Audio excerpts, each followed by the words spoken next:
আপনারা যারা কক্সবাজার ঘুরতে আসতে চান তারা এখানকার হোটেল স্ক্যাম থেকে অবশ্যই সাবধান।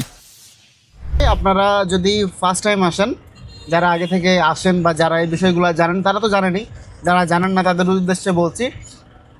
এখানে আপনারা যদি ট্রেনে আসেন বা বাসে আসেন, নামার পরে আপনারা বিভিন্ন অটো রিক্সা পাবেন, যারা মানে আপনাকে অফার করবে যে হ্যাঁ আমাদের পরিচিত ভালো হোটেল আছে, চলেন, সি ভিউ পাবেন।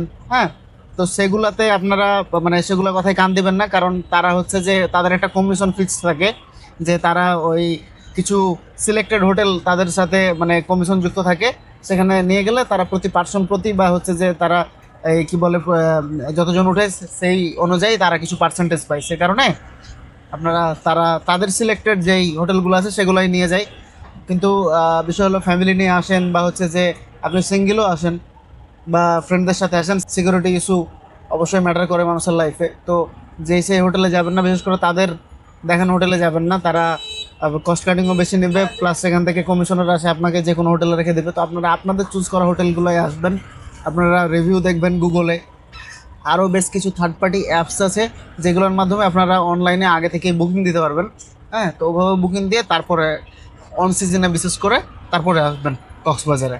এই যে আপনারা এই টাইমে যদি আপনারা আসেন এখানে, তাহলে অবশ্যই আপনারা যদি ফ্যামিলি নিয়ে আসেন সেক্ষেত্রে অনলাইনে আগে থেকে বুকিং করে দেন আসবেন।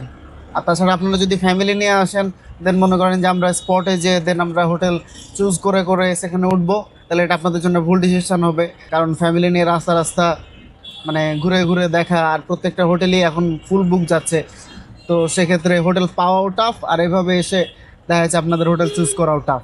সেক্ষেত্রে অনেকে রাস্তাতেও ছিল।